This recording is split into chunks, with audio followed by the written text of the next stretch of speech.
It's been a while since I've made a video. Last one I made was like a long time ago. Over a year ago. 2 years ago. I don't know. A long time ago. And I just wanted to make this video to say that I want to make more. I'm graduating this year, and so my hope is that I can get a camera. Well, not a camera, I meant a microphone. And that way I could make more videos and do like up close stuff and like teach you more fun things, because like my favorite thing to do is tutorials of stuff. So I'm gonna do that, and it's gonna be great. And in the meantime, I'm just gonna say hang tight, and everything is gonna be okay. No matter what is going on in your life, just fret not. What I could do really quick is tell you a little story. So, once upon a time, there were 12 dancing princesses. I started it wrong. Once upon a time, there were 12 princesses. I spoiled it already. And they were really bored all the time. And their dad was like, well, I mean, you're princesses. I don't know. There we go. There's some light. I don't know why you're so bored. And the princesses were like, well, yeah. So, anyway, after a while, the servants told the king, you know, something kind of weird is happening, where like every night after they, like, every night, like after they wake up, we like go clean their sheets and stuff, and we notice that their shoes are like totally destroyed. And the dad is like, that's weird. And they were like, yeah, like it's getting really expensive to keep replacing their shoes all the time. And the father was like, I better find out what's going on. So what did he do? Obviously, he sent out a decree to all the strangers of the land saying, come into my daughter's bedroom and figure out where they go at night. So, logical, fatherly concern kind of thing to do. And, and he says, and whoever succeeds in finding out where they go will get to marry whichever one they want. So, men try, and they're like, you know, they go and they're like, yeah, I can find out where they are. But then everyone fails. Nobody can manage to tell the king, because nobody can stay awake, because, I don't know, none of them took their vitamins or something. They just, everyone fails, and every time someone fails, they get executed. Naturally, that's the right response. So, finally, there's this, like, tailor from a faraway neighborhood of the kingdom, and he's like, you know what? I've got nothing better to do than almost die. I better just go and see where these princesses are going at night. And so he's heading over to the castle, and this old woman stops him, and she's like, where are you going, you cutie pie? And he's like, whoa, lady, I'm just going to the castle because I want to marry a princess. you should probably not drink or eat what they give you. And so he was like, that's weird. And she was like, also take this cloak. It's for invisibility. And he's like, okay, I'll take a free cloak. And so he takes it, and he puts it in his bag, and he goes to the castle, and the king is like, well, I guess you could give it a go. You know you're gonna die if you don't figure out where these girls are going. And he's like, yeah, bring it on. So then the tailor, he stays in a room just off of the princess's room in his own little bed. And the princesses are like, oh, hi, you're super cute. Here's some, like, grilled cheese and some Ovaltine. And he's like, dude, those are my favorites. And then while the princesses are not looking, he pours the Ovaltine into the nearest potted plant and stuffs the grilled cheese into his trousers and sprinkles some crumbs on the bed. And they look back and they're like, wow, you must have been really hungry. And he was like, yeah, it's great. And they like giggle and leave. And the prince is like, wow.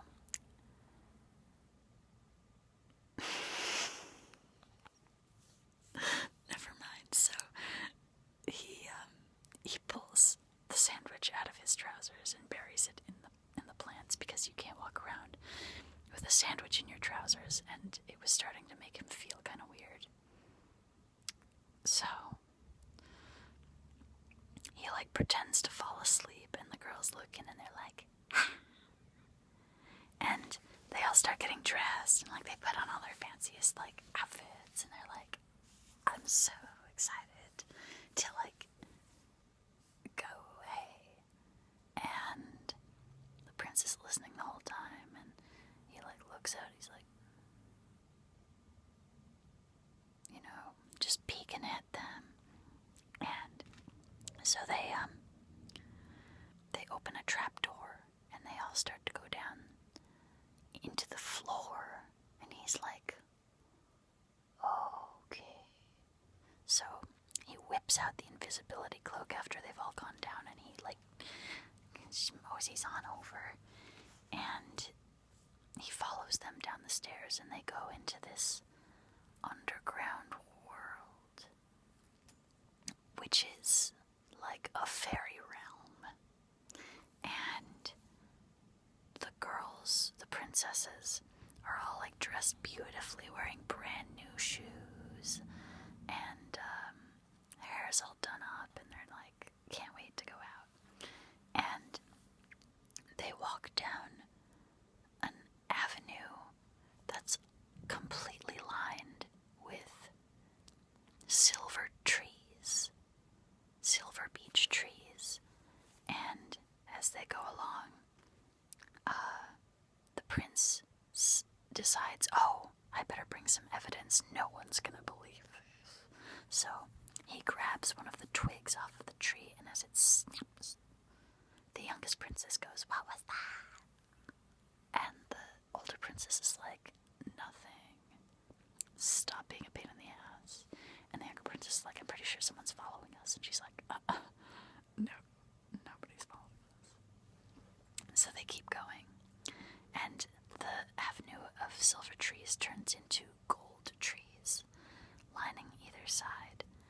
And again, the tailor snaps a twig off the tree, and the youngest girl is like, okay, Becky, someone is definitely following us. And Becky, the oldest, is like, Victoria, I am so tired of you trying to make everything weird. Just calm down. And so they keep going. And the tailor, it turns into an avenue of, I don't know,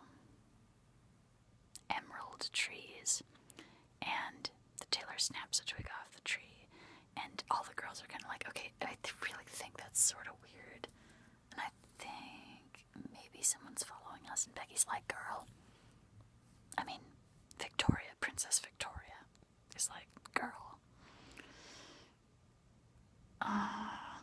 pretty sure that Taylor, like, I don't know, I don't think that he's still asleep. And Becky's like, look,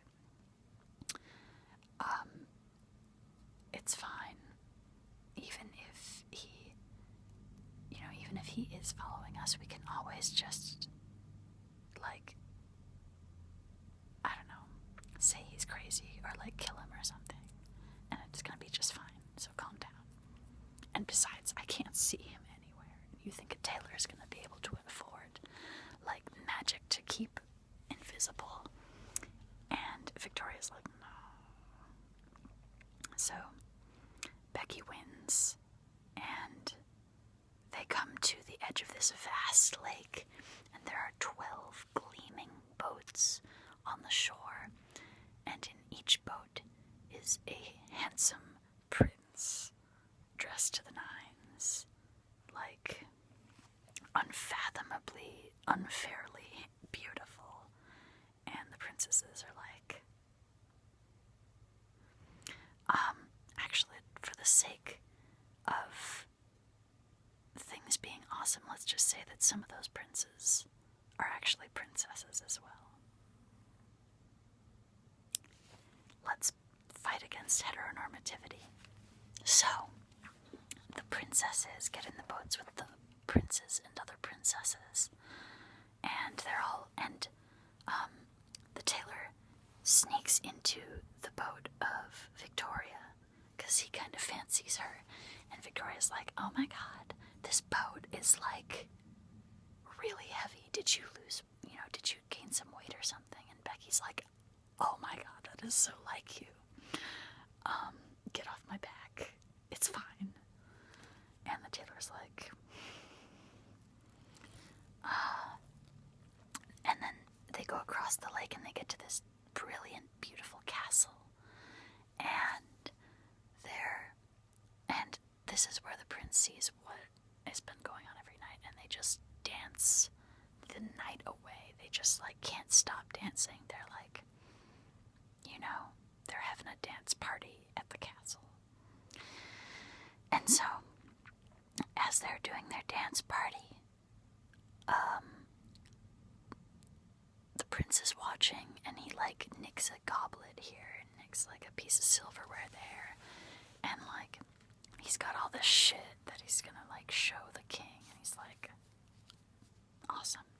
And he follows them all back, and, like, it's fine, and their shoes are tattered to pieces. And, they get back into bed, and the tailor sneaks past all of them really quickly and jumps into bed and pretends he was sleeping the whole time. And Becky's like, see, Victoria, you are such a wuss. And Victoria is really, really embarrassed and, like, frustrated.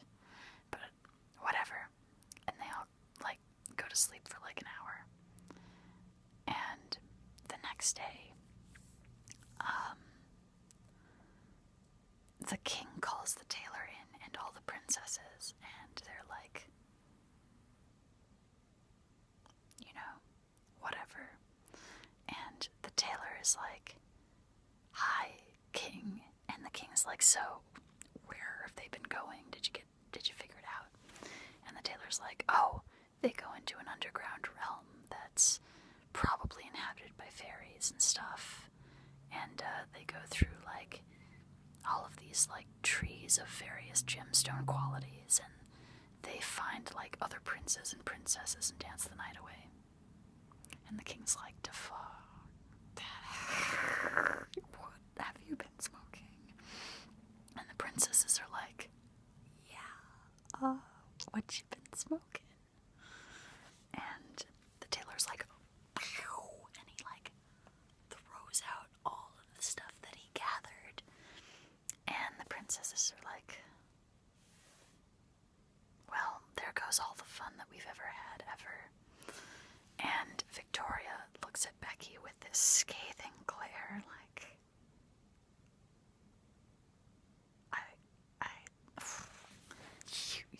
such shade has never been thrown before in all the 7 kingdoms. This is Westeros now, apparently. So, the king is like, wow, I guess we should probably check this out because I've never seen, like, golden trees and stuff like that. It's like, so, it's like, I guess, and so they go in and they investigate and they see the trapdoor and they go down, they're like, whoa. So the king's like, okay, you can marry anyone you want. And, of course the tailor wants to marry Victoria because she's smart, and Becky is really jealous, and everyone lives happily ever after the end. So that's how that goes. It's actually one of my favorite stories. But I kind of embellished it because I don't have a written version of it in front of me. So